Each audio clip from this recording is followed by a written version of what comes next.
Hi again, everybody. Bill Phillips here on a Thursday, and just a little bit of a crazy morning for us, but no big deal. Hopefully everybody's having a great day. Spring has sprung. Spring is here.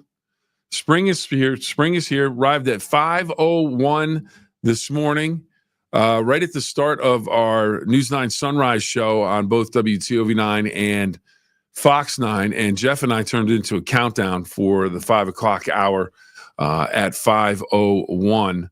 So it was pretty exciting because we'd never had a show where it actually started off when either spring came in or winter. It always seemed like it was some other part of the day. But today, 5:01, we were right there on it. And today's a big day worldwide because it is national, or it's not national, it's World Frog Day. World Frog Day. So we're talking amphibians, why it's important to have them around. We want to talk about that, and it's also so you want, and then World Save a Frog Day is April 28th. So we're going to learn about frogs on March 20th, and then Save a Frog on April 28th. I don't. You know, I like frogs, toads, frogs, all that stuff. They're part of the ecosystem. They have a job to do like everybody else. And you know what? But one of my favorite things, and I thought when they said it was World Frog Day, I thought they were going to talk about, you know, the frog jumping contest that you'll see. People put it and they'll take a stomp, and then they'll stomp, and after the third stomp, the frog gets measured how far it jumped.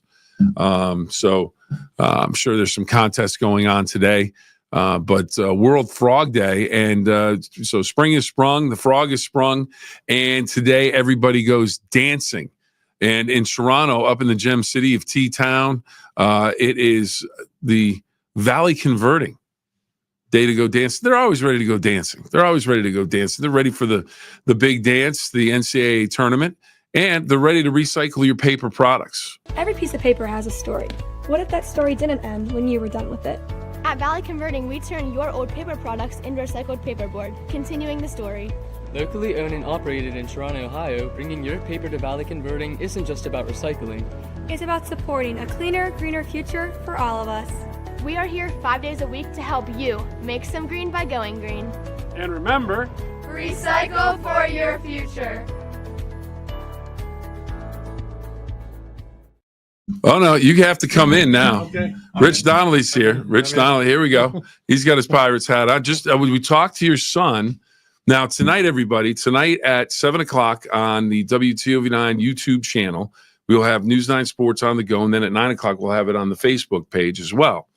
But one of the things we wanted to do with the NCAA tournament starting this week, a kid named Bubba Donnelly, you may know, even better than me. I remember covering him, but he was living in your house, so I would think you know him. Yeah, apparently that's what he says, anyways. So, anyways, we just talked to him, and we're gonna share the conversation.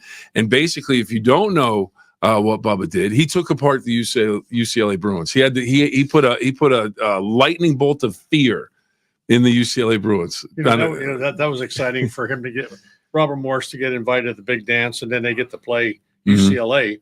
And I think Bubba probably told you when they went out for warm-ups, he looked out on the floor. UCLA got 6 or 7 guys that are going to play in the NBA. Yep. And it's kind of intimidating. Well, he goes, I couldn't guard Tyus Edney, but we had a guy we thought we could. He said we thought we matched up pretty well. So, but I remember watching the game in the old newsroom, which was at the other side of the building, and because it was a late game and it was in Robert Morris's Pittsburgh area. It was in Tucson. Yeah. So we had the game on here, and I asked him during the interview. I said, "What did your dad say? What did he get to see the game?" He said, and I said, "I would imagine he was at spring training." And then I realized back in the day they didn't have it on 17 different networks. No. They had it on CBS, and whatever the regional game was what you had to watch. Yeah, I was at. Jim Leland and I stayed together at spring training, and Jim was yelling at me, "Get the game on, get the game on." I said, I can't find it. He goes, "We got to see what he's doing." But they kept flashing the score. Yeah. And I think at halftime it was close. Yeah, it was close. It was like close. 2 or 3 points. And I said, "Oh my Lord, they're hanging with them." You know? I mean, they were like 30-point underdogs. Yep.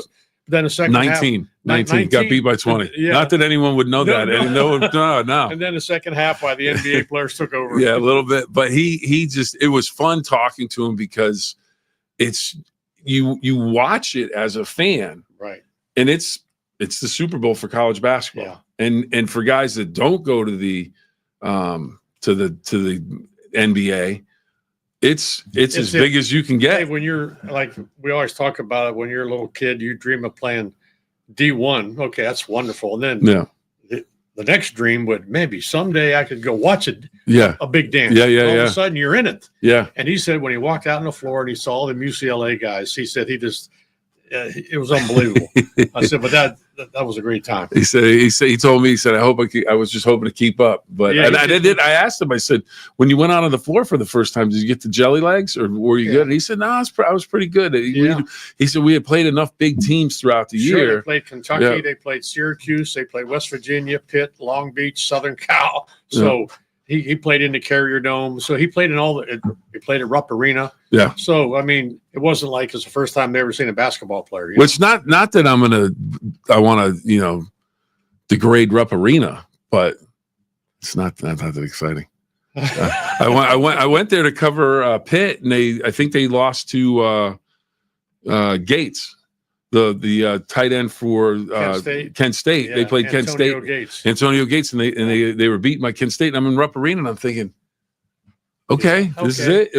I'm thinking this looks like the Hartford Civic Center. This is where I used to go watch. It's the same thing, but it's Rupp Arena. 23,000. And they are there to do one thing: watch Kentucky win a basketball game. We always talk when Bubba played Kentucky, Rick Pitino was the coach. Now Zach's in the room now. He's a Boy Scout, an Eagle Scout. Let's get it straight. Now I don't mean to interrupt the story. Keep the story there. Yeah. But it is World Frog Day today. Oh, really? It's World Frog Day. So I'm thinking spring has sprung, the frog is sprung, and we're going dancing tonight. But as an Eagle Scout, I would imagine, do you have some inside information on why frogs are so important? I do not, actually. I do not have. All right, we're going to turn Zach's microphone off. Zach, thanks for. I turned it right off. Zach, thanks for. Let's get back to the story. World Frog Day is gone, apparently. We're playing Kentucky. Rick Pitino was the coach, and Bubba said, "Pretty good coach." Yeah, Dad. Bubba hit 3 threes in a row, and I can't remember the guy's name. He was a point guard for Kentucky. Travis. Anyways, that long, yeah. And Pitino, and Bubba said he'll never forget this as long as he lives. The guy couldn't guard Bubba. Bubba hit 3 bombs, and Pitino took the guy out. He says, "Go sit at the end of the bench. You can't guard that midget." And Bubba thought, "Hey, he's talking about me, man. That was great." So, I asked him about the UCLA story about the trainer being out there, the equipment manager. He says, "Hey, they're talking about you." He said, "If this little guy comes in the game, go guard him because he can shoot." So I mean, the whole story about and what was pretty neat. He said the whole crowd, like tonight when the dance starts, if they played a neutral site, most neutral site people that have no skin in the game, they're rooting for the underdog. Yeah. So they're playing in Tucson. Yep. And if you know, in Tucson's where the University of Arizona is. Yep. They hate UCLA. Yeah. So the whole crowd was cheering for Robert Morris. He said it was pretty neat. And how about this? We did the interview. It was March 20th, 1992 when they played. Today is March 20th, 2025. I looked at, I'll tell you what. Vibes. So last question. As a dad, how exciting is that? It was like the first thing Bubba and I talk about this all the time. The first thing we always talk about, he got to play in the Carrier Dome. He got to play the big dance, is that one night at our house in Arlington, Texas, we found out that they were going to implement a 3-point line. They never had one. Yeah. Well, Bubba's 5'7". Yeah. Hey, wait a minute. Maybe he can play. Yeah. But at our driveway, there was a big tree right at the 3-point line. So while his mother was at work, she's a nurse, we went to the neighbor's house and got a Black & Decker saw. She had no idea. And sawed the tree down. Yeah. And when she came home, she didn't speak to either one of us for like 3 weeks. I said, "Well, your son might have a future." What happened to my tree? It was one of I'll get you another one. I'll get you another one. Well, it'd take 50 years for it to grow that big, but I'll get you another one. But it was right at the top of the key. Well, right you can't have the defender in the way. Come on, the only you could do, although you could run some screens off the tree. Oh, that's funny. Well, we're going to talk about with Bubba about the tournament. And we are also going to talk with another tournament head coach, Ben Howlett from West Liberty University, played there 4 great years at West Liberty, comes back. He's a head coach now, and he keeps taking West Liberty to the Elite Eight, the Final Four, championship game appearances. So an opportunity to go to the Elite Eight. We'll talk to him about that. That's all coming up on News 9 Sports on the Go later tonight. Again, World Frog Day. Enjoy that. And then Save a Frog Day on April 28th. So I know Rich is marking that down right now to save the frogs on April 28th. All right, so we're going to say so long for now. Can't thank you enough for being with us. Can't thank Valley Converting enough. And remember the 2 rules, everybody. 2 rules. Have fun and always try your best. Have a great